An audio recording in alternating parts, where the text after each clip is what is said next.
अवधूत चिंतन श्री गुरुदेव दत्त. श्री स्वामी समर्थ. जय जय स्वामी समर्थ. नमस्कार प्रेमळ स्वामी भक्त हो. तुमचा आपल्या महाराजांच्या भक्तिमार्ग एक मार्ग स्वामी सेवेचा या यूट्यूब चॅनलमध्ये मनापासून स्वागत. भक्त हो, आपण जेव्हा दुःखात असतो तेव्हा आपल्याला स्वामींची आठवण येते आणि जेव्हा आपण सुखात असतो तेव्हा मात्र आपल्याला स्वामींची किंवा आपण जे कोणते देवाला मानत आहोत त्यांची आठवण येत नाही. दुःखामध्ये आपण नेहमीच देवाचा धावा करत असतो आणि सुखात मात्र आपण देवाला पूर्णपणे विसरून जातो. तर भक्तांनो, दुःखामध्ये सुद्धा जेव्हा आपल्यावरती अचानक संकट येतं किंवा अचानक एखादी अडचण येते तेव्हा आपण लगेच स्वामींना हाक मारत नाही.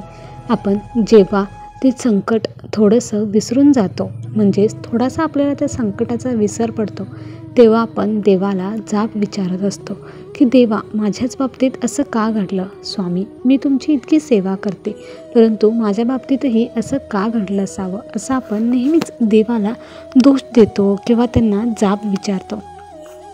तर भक्तांनो, जर आपली देवावरची श्रद्धा खरी असेल आणि आपण जेव्हा संकट आलं आहे तेव्हा लगेच मदतीसाठी देवाला हाक मारू, तेव्हा देव नक्कीच आपल्या मदतीला धावून येत असतो. तो कोणाच्या ना कोणाच्या रूपात येऊन आपली मदत ही नक्कीच करून जातो. तर असाच या ताईंना आलेला अनुभव आहे म्हणून, आणि एका आईचा हा अनुभव आहे, त्यामुळे हा अनुभव ऐकताना तुमच्या पण डोळ्यात नक्कीच पाणी येणार आहे. म्हणून आजचा हा अनुभव शेवटपर्यंत नक्की ऐका.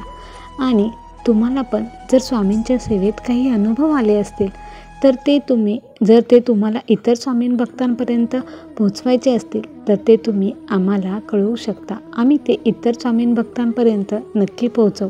श्री स्वामी समर्थ. चला तर मग ताईंच्या अनुभवाला सुरुवात करूयात.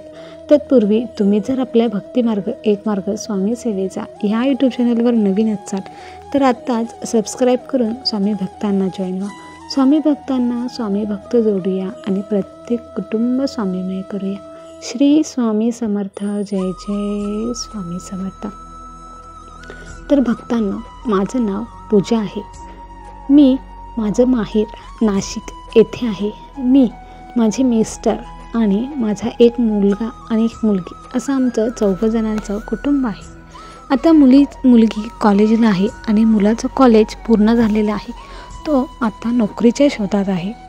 मी स्वामींची एक भक्त आहे. माझी स्वामींवरती पूर्ण श्रद्धा आहे आणि स्वामी माझे प्रत्येक अडलेले काम हे करतातच. त्यांची कृपा पूर्ण आमच्या कुटुंबावर आहे आणि मला माझा स्वामींवर पूर्ण विश्वास आहे. स्वामी जे काही देतील त्यात आम्ही समाधानी आहोत. परंतु माझा हा अनुभव 7-8 वर्षापूर्वीचा आहे. माझा मुलगा तेव्हा 17-18 वर्षाचा होता आणि माझ्या मुलाला थोडासा श्वास घेण्याचा त्रास होत होता. म्हणून आम्ही त्याला जास्त दूर कधी पाठवत नव्हतो. तो नेहमी आमच्या नजरेसमोर असायचा. एकदा काय झालं की माझ्या माहेरी काहीतरी कार्यक्रम होता, तेव्हा आम्हाला माहेरी जायचं होतं. परंतु मुलाची तब्येत थोडीशी बिघडलेली होती. आम्ही त्याची खूपच काळजी घेत असायचो. परंतु आत्ता त्या कार्यक्रमाला देखील जाणे गरजेचे होते आणि मुलाला मी घरी एकटं सोडून जाऊ शकत नव्हते. म्हणून मी मुलाला सोबत न्यायचा विचार केला आणि 2 दिवसानंतर आम्हाला माझ्या माहेरी जायचं होतं. तर त्या दिवशी रात्री मी झोपले होते. मला स्वप्नामध्ये एक माणूस आला आणि त्या माणसाने भगवे वस्त्र परिधान केलेले होते. त्याच्या काखेमध्ये भगवी झोळी देखील होती आणि तो माणूस मला म्हणाला की तू ज्या ठिकाणी जात आहेस तेथे एक डोंगर आहे, चुकूनही तू त्या डोंगरावर जाऊ नको आणि जाताना तुझ्या मुलाला देखील त्या डोंगरावर घेऊन जाऊ नकोस. असं मला स्वप्नामध्ये दिसले आणि मी ताडकन जागी झाले. पहाटेचे 4-4:30 वाजले होते. मला तर काही समजेनाच की असं स्वप्न का पडलं असावं. परंतु मी ते स्वप्न विसरून गेले आणि माझ्या लक्षात काहीच आले नाही. मी आणि मुलगा आम्ही दोघं माझ्या माहेरी कार्यक्रमासाठी निघून गेलो. आता माहेरी सर्व नातेवाईक आले होते. माझ्या बहिणी देखील आल्या होत्या. कार्यक्रम व्यवस्थित छान पार पडला आणि दुसऱ्या दिवशी आम्ही घरी येणार होतो. परंतु माझ्या माहेरच्यांनी जास्तच आग्रह धरल्यामुळे आम्ही 2 दिवस राहण्याचं ठरवलं. आता सर्व बहिणी भावंडे एकत्र आल्यामुळे कुठेतरी आपण ट्रिप काढूयात असं सर्वांचं म्हणणं आलं. परंतु मी म्हटलं की नाही, माझ्या मुलाची तब्येत बरी नसल्यामुळे मी कुठेही बाहेर फिरायला येऊ शकत नाही. आता काय झालं की मग माझी बहीण म्हणाली की अगं इथे शेजारीच आपल्या इथे छान डोंगर आहे, आपण त्या डोंगरावरती फिरायला तरी जाऊयात. आणि मी लगेच हो म्हटलं, कारण का ते स्वप्न जे मला पडलं होतं त्याचा मला आता पूर्णपणे विसर पडला होता.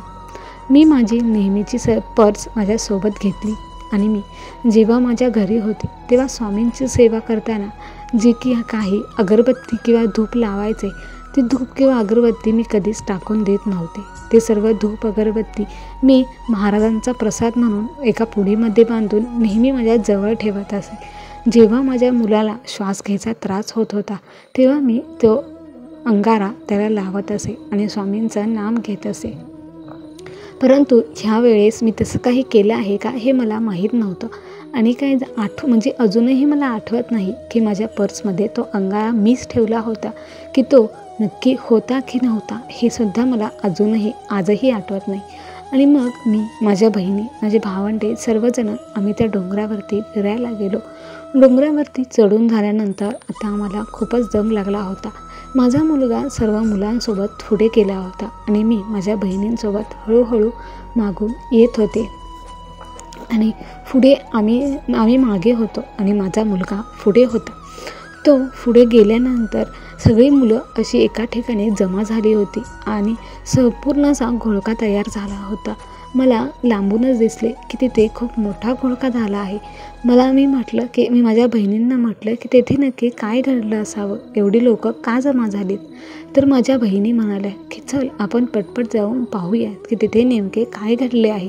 म्हणून आम्ही पटपट तिथे गेलो आणि मी तिथे जे दृश्य तिथे दिसले ते बघून माझा तर काळीजच हललं, कारण तेथे माझा मुलगा पूर्ण बेशुद्ध अवस्थेत पडला होता. तो काहीच बोलत नव्हता. मी त्याला हलवण्याचा खूप प्रयत्न केला, मी त्याला उठवण्याचा देखील प्रयत्न केला. त्याच्या तोंडावर मी पाणी शिंपडले, मात्र तो कुठल्याच प्रकारे काहीच रिस्पॉन्स देत नव्हता. आता मी खूपच घाबरले. मी स्वामींचा धावा करू लागले की स्वामी प्लीज काहीतरी करा. आता इथे डोंगरावरती तर डॉक्टर मिळणं अशक्य होतं आणि इतका मोठा मुलगा होता, त्याला तर खाली उचलून नेणं पण शक्य नव्हतं. मला तर काहीच कळत नव्हतं की आता काय करावं, कारण परिस्थिती अशी होती की काहीच कळत नव्हतं. मग त्यांच्या तिथल्याच 2-3 मुलांनी माझ्या मुलाच्या नाकाला हात लावला आणि त्याचा श्वास पूर्ण बंद झाला आहे असं सांगितलं.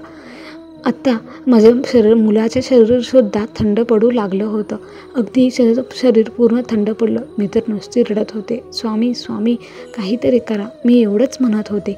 आणि मग अचानक काय झालं की एक मुलगी आली आणि त्या मुलीने मला हलवले आणि मला म्हणाली की अगं घाबरू नकोस, ह्याचं औषध तुझ्याच पर्समध्ये आहे. म्हणून मला काहीच समजत नव्हतं की त्या माझ्या पर्समध्ये काय आहे. मी माझ्या मुलाच्या चेहऱ्यावर पाणी शिंपडलं होतं, सर्व काही त्याचे हात पाय जोडले होते, पण त्याला कुठल्याच प्रकारे शुद्ध येत नव्हती. आता त्याचा श्वास बंद झाल्यामुळे मी पूर्णपणे घाबरून गेले होते. मी पूर्णपणे थरथर कापत होते. आणि त्या मुलीने हे वाक्य सांगितल्यानंतर मी लगेच माझी पर्स घेतली, चैनी उघडल्या आणि तसेच पर्स लगेच मी पूर्ण खाली ओतली आणि ओतल्यानंतर तेथे अचानक त्यातून एक पुडी बाहेर पडली. मी ते पुडीमध्ये काय आहे हे पाहण्यासाठी ती पुडी उघडून बघितली, तर त्या पुडीमध्ये ती अगरबत्तीचा अंगारा होता. मी तो अंगारा लगेच घेतला आणि स्वामींच्या नाम घेत मी तो अंगारा माझ्या मुलाच्या कपाळावर ठेवला आणि कपाळावरती हात ठेवून मी तारक मंत्र म्हणायला सुरुवात केली. पूर्ण तारक मंत्र एकदा म्हणून झाला तरीही माझ्या मुलाला शुद्ध येत नव्हती. मी असाच तारक मंत्र पूर्णपणे 11 वेळा म्हटला आणि मग माझ्या मुलाने मोठा एक श्वास सोडला आणि मग माझ्या जीवाला मग त्याला मी उठवलं, त्याला पाणी पाजलं आणि तो आता शुद्धीवर आला होता. आम्ही लगेचच तिथून खाली आलो आणि लगेच डॉक्टरांकडे गेलो. डॉक्टरांकडे गेल्यानंतर डॉक्टर म्हणाले की ह्याला दम्याचा त्रास असल्यामुळे तुम्ही नेहमी त्याच्यासोबत राहा. जर याला वेळेत औषध मिळालं नसतं तर कदाचित आज याचा जीव वाचला नसता. तुम्ही ह्याला वेळेत डॉक्टरांकडे घेऊन आलात, त्यामुळे आत्ता ह्याच्या जीवाला काहीच धोका नाही असं डॉक्टरांनी सांगितलं. आणि मी लगेच स्वामींचे आभार मानले.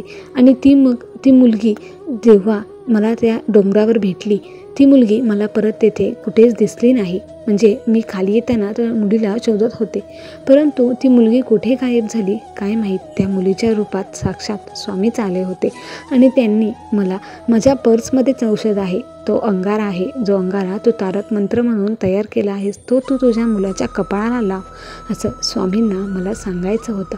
आणि स्वामींच्या तारक मंत्रामुळेच आज माझा मुलगा जिवंत आहे. जो माझा मुलगा पूर्णपणे संपला होता, म्हणजे त्याचे हातपाय थंड पडले होते, त्याचे पूर्णपणे त्याचा श्वास बंद झाला होता, मात्र स्वामींनी परत त्याचा जीव आणला होता. स्वामींची अशीच लीला अगाध आहे. भक्तांनो, आपण जेव्हा खूप घाबरून जातो आणि आपल्याला काय करावे हे सुचत नाही ना, तेव्हा आपण लगेच स्वामींना हाक मारली पाहिजे. स्वामी लगेच धावून येतात. नंतर जा विचारण्यापेक्षा आपण जेव्हा अडचणीत आहोत तेव्हाच स्वामींचा धावा केला पाहिजे. मग बघा, स्वामींनाही त्यांच्या भक्तांच्या मदतीला येणे भागच पडते. श्री स्वामी समर्थ. तर भक्तांनो, माझा आजचा हा अगदी मला आलेला सत्य अनुभव आहे. मी अजिबात खोटं सांगत नाही. माझा मुलगा खरोखरच संपला होता, परंतु स्वामींनी त्याला परत आणले आणि स्वामींचा हा अनुभव मला आलेला आहे. त्यामुळे मला हा अनुभव इतर स्वामीं भक्तांसोबत शेअर करावा वाटला, म्हणून मी हा अनुभव तुमच्यासोबत शेअर करत आहे. तुम्हाला माझा हा आजचा अनुभव कसा वाटला हे मला कमेंट करून नक्की कळवा आणि माझा अनुभव ऐकल्याबद्दल धन्यवाद. श्री स्वामी समर्थ. तर भक्तांनो, ह्या ताईंचा अनुभव अतिशय हृदयस्पर्शी असा होता. एक आई जेव्हा आपल्या लेकरापासून दुरावते तेव्हा तिची काय अवस्था होते हे आपल्याला नक्कीच समजू शकते. अशी वेळ कुठल्याच आईवर येता कामा नये. तर तुम्हाला या ताईंचा अनुभव कसा वाटला हे त्यांना कमेंट करून नक्की कळवा आणि व्हिडिओ आवडला असेल तर लाईक करा, शेअर करा आणि असेच स्वामींचे नवनवीन अनुभव ऐकण्यासाठी आपल्या भक्तिमार्ग एक मार्ग स्वामी सेवेचा ह्या यूट्यूब चॅनलला सबस्क्राईब करून स्वामी भक्तांना जॉईन व्हा. स्वामी भक्तांना स्वामी भक्त जोडूया आणि प्रत्येक कुटुंब स्वामीमय करूया. श्री स्वामी समर्थ. जय जय स्वामी समर्थ. धन्यवाद.